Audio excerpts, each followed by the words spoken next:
વિદ્યાર્થી મિત્રો, આજે આપણે ધોરણ 7 વિષય ગુજરાતી દ્વિતીય સત્રાંત પરીક્ષા 2024નું પેપર સોલ્યુશન આપણે જોઈશું. પેપર એસી માર્ક્સનું છે વિદ્યાર્થી મિત્રો.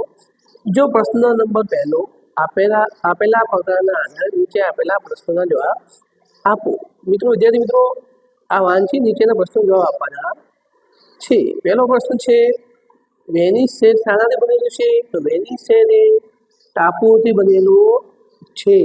પ્રશ્ન નંબર બીજો, વેનિસ શહેરમાં મોટર કાર કે બસો કેમ નથી? વેનિસ શહેરમાં સડકો જ નથી, તેથી મોટર કાર અને બસો નથી. વેનિસમાં નાવડીઓની શી વિશેષતા છે? આ નાવડીઓ 150 નહેરો અથવા તો જળમાર્ગોમાં ચાલે છે, એ વિશેષતા છે. વેનિસમાં ટાપુઓ શાનાથી જોડાયેલા છે? તો વિદ્યાર્થી મિત્રો, વેનિસના ટાપુઓ પથ્થરથી બનેલા અને જૂના 400 પુલોથી જોડાયેલા છે. ગોંડોલા કોને કહેવામાં આવે છે? તો વેનિસ લોકો કુશલ નાવિક હોય છે, જેમની પાસે ચપટા તળિયાવાળી નાવડીઓ હોય છે, જેને શું કહેવામાં આવે છે? ગોંડોલા કહેવામાં આવે છે. વિદ્યાર્થી મિત્રો, આપણે પ્રશ્ન નંબર બીજો જોઈશું. એની અંદર પ્રથમ પ્રશ્ન છે, ગાંધીજીના મતે શારીરિક કેળવણીનું વિદ્યાભ્યાસમાં સ્થાન કેવું હોવું જોઈએ? તો જવાબ આવશે, ગાંધીજીના મતે શારીરિક કેળવણીનું વિદ્યાભ્યાસમાં કસરતને શિક્ષણ સાથે કોઈ સંબંધ નથી. એ વિચાર ખોટો છે તેવું ગાંધીજીને પાછળથી સમજાયું. તેમના મતે વિદ્યાભ્યાસમાં શારીરિક કેળવણીનું સ્થાન માનસિક કેળવણી જેટલું જ હોવું જોઈએ. વિદ્યાર્થી મિત્રો, બીજો પ્રશ્ન આપણે જોઈશું કે નવા બૂટ મળતા લેખકને કેવો અનુભવ થયો છે?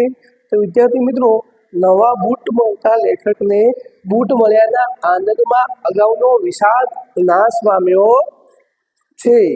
વિદ્યાર્થી મિત્રો, પ્રશ્ન નંબર ત્રીજો આપણે જોઈશું. સોમનાથે આપેલો કાગળ જીવરામ ભટ્ટ શા માટે વાંચવાની ના પાડે છે? તો વિદ્યાર્થી મિત્રો, આની અંદર જવાબ આવશે કે જીવરામ ભટ્ટે આંધળા હોવાથી રાત્રે દેખી શકતા નથી.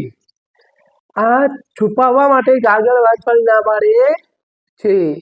પ્રશ્ન 2 નો બ જોઈશું. વિદ્યાર્થી મિત્રો, ગ્રામ માતા કાવ્યને આધારે રાજાનું વર્ણન કરો. એનો જવાબ વિદ્યાર્થી મિત્રો નીચે આપી દીધેલો છે, જોઈ લેવો. પ્રશ્ન નંબર બીજો, નમેલી ડાળીના ઉદાહરણથી કવિ શું સૂચવે છે? તો ગુણવાળા માણસો નમે છે, જેમ ફળવાળી ડાળી નમે છે તેમ જે ગુણવાળા માણસો હોય તે નમે છે, એવી રીતે સમજાયો છે. એના પછી વિદ્યાર્થી મિત્રો પ્રશ્ન નંબર 3 જોઈશું આપણે કે સિંહ દરબારના ઉપકારનો બદલો કેવી રીતે વળ્યો? તો દરબારના ઘરમાં ચોર આવ્યા ત્યારે તેને ચોરોને લોહી લોહાણ કરીને ભગાડ્યા અને ચોરી કરતા અટકાવ્યા. આવી રીતે વિદ્યાર્થી મિત્રો દરબારના ઘરની રખવાળી કરીને એમને બદલો લીધો, ઉપકારનો બદલો વાળ્યો. ધનપાલ શેઠ વહુઓનું પારખું કઈ રીતે કર્યું? તો વહુઓનું પારખું કરવા શેઠે ચારે વહુઓના ડાંગરના 5 દાણા આપીને કહ્યું કે કોઈક વાર એક દાણા જ્યારે હું તમારી પાસેથી પાછા માગીશ, માટે દાણા જતન કરીને સાચવી રાખજો. આવી રીતે પારખું કર્યું. વિદ્યાર્થી મિત્રો, એના પછી બ જોઈશું. માતાની આંખમાં અને કાળજામાં શું શું ભરેલું છે? તો માતાની આંખ અમૃતથી ભરેલી છે અને માતાના કાળજામાં અનેક અરમાન ભરેલા છે. પ્રશ્ન નંબર બીજો, સંત અને અગરબત્તીનો મહિમા શા માટે ગવાયો છે?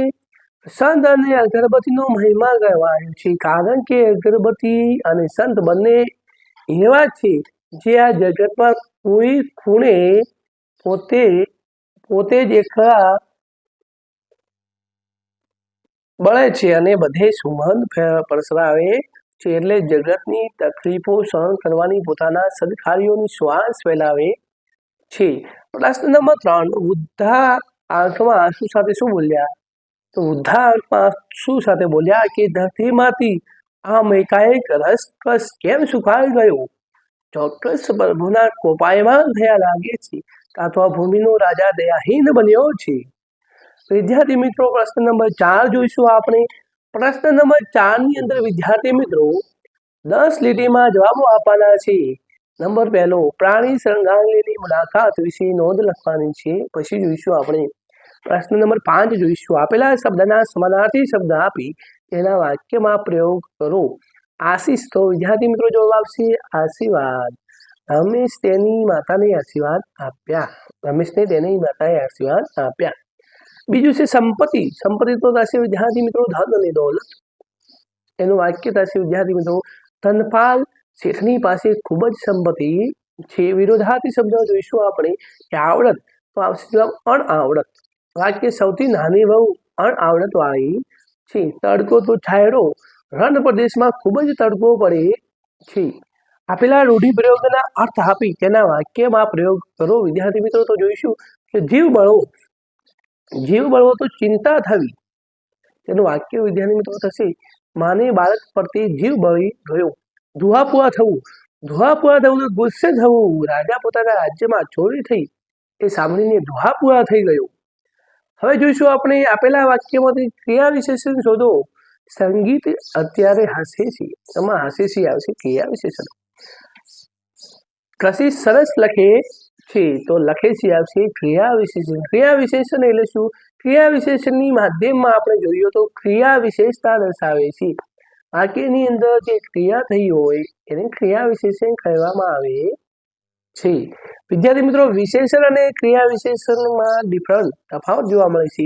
વિશેષણ એટલે શું? તો વિશેષણ એટલે નામના અર્થમાં જે શબ્દો વધારો કરે તેને વિશેષણ કહેવામાં આવે છે. જ્યારે થતી ક્રિયાને ક્રિયા વિશેષણ કહેવામાં આવે છે. આપેલા વિશેષણનો ઉપયોગ કરી વાક્ય પ્રયોગ કરો. કેમ? તો એનું વાક્ય બનાવવાનું. તમે આવું કેમ કરો છો?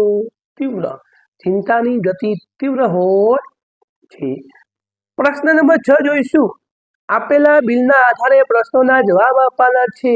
આ જે બિલ છે વાંચીને પ્રશ્નોના જવાબો આપવાના છે. તો આપણે જોઈશું ડાયરેક્ટ જવાબો કે ડોક્ટર રામાભાઈએ કયા પુસ્તકના ઓછા સેટ ખરીદ્યા છે? તો સિયાસન 32ના ઓછા સેટ ખરીદ્યા છે. કોષ્ટકની અંદર તમને બધું જોવા મળશે. પંચતંત્રની વાર્તાઓને રંગ તરંગ વાર્તાના એક સેટ લઈએ તો કેટલી રકમ ચૂકવવી પડે? ₹250. ડોક્ટર રામભાઈને કયું પુસ્તક નિઃશુલ્ક મળે છે એટલે કે મફત મળે છે? સત્યના પ્રયોગો. બિલની રકમ કેવી રીતે ચૂકવવાથી ફાયદો થશે? તો ઓનલાઈન પેમેન્ટથી ફાયદો થશે. નિઃશુલ્ક શબ્દ અર્થ થાય. નિઃશુલ્ક શબ્દનો અર્થ શું થાય? ફ્રી, મફત, ફોગટ. વિચાર વિસ્તાર લખવાનું છે. પ્રશ્ન નંબર 7ની અંદર વિદ્યાર્થી મિત્રો, જો હોય કામ મુશ્કેલ પણ ઉધમથી જટ થાય, ખંત જો દિલમાં હોય કદી ન ફોગટ થાય. આ પંક્તિને વિચાર વિસ્તારના સ્વરૂપમાં સમજાવવાની છે. બીજી છે, ગઈ સંપત ફરી સાંપડે, ગયા વળે છે વાહન, ગત અવસર આવે નહીં, ગયા ન આવે પ્રાણ. બની અંદર જોઈશું તો આપેલા ગંજીનું પદમાં રૂપાંતર કરો. આ ગંજીનું પદ્યમાં રૂપાંતર કરવાનો છે. જો વિદ્યાર્થી મિત્રો પ્રશ્ન નંબર 8 નો પહેલાનો જવાબ અહીંયા આપી દીધેલ છે. જો તમારે પ્રવાસનું આયોજન કરવાનું હોય તો તમે કઈ બાબતનું ધ્યાન રાખશો? અહીંયા આપી દીધેલ છે. હવે જોઈશું આપણે ડાયરેક્ટ પ્રશ્ન નંબર 9.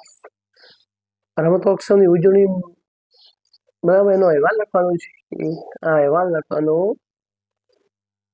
છે. પ્રશ્ન નંબર 11 વિદ્યાર્થી મિત્રો, પ્રશ્ન નંબર 11, ધવલને આ કોષ્ટક ઉપરથી જવાબો આપવાના છે. ધવલને ધાનેરા જવું છે, તેની બસ અમદાવાદથી કેટલા વાગે ઉપડશે?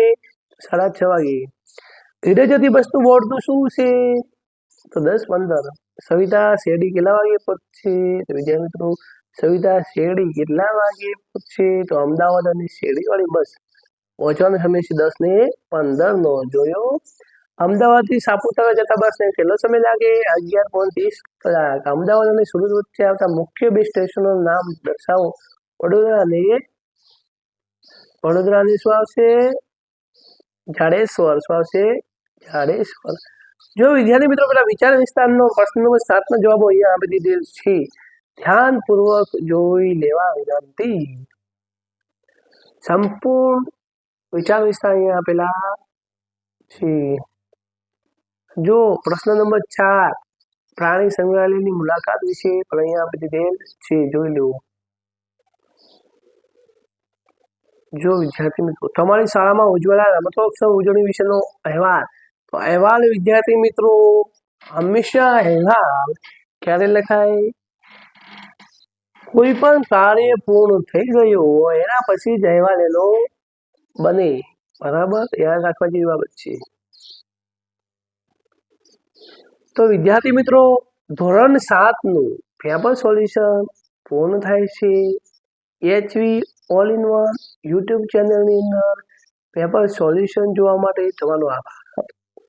જો પેપર સોલ્યુશન અને મારા વિડીયો તમને પસંદ આવતા હોય તો તમારા મિત્રને વિડીયો શેર કરજો, ચેનલને સબસ્ક્રાઈબ કરજો. અવનવા પેપર સોલ્યુશન આ ચેનલ પર જોવા મળશે તમને. હવે મળીશું એક નવા પેપર સોલ્યુશન સાથે, નવા વિષય સાથે. વિદ્યાર્થી મિત્રો ત્યાં સુધી તમારી તૈયારી તમે ચાલુ રાખજો. પરીક્ષા ચાલુ છે, તૈયારી તમારી જોરદાર હોવી જોઈએ. આભાર વિદ્યાર્થી મિત્રો. બાય. જય હિન્દ, જય ભારત.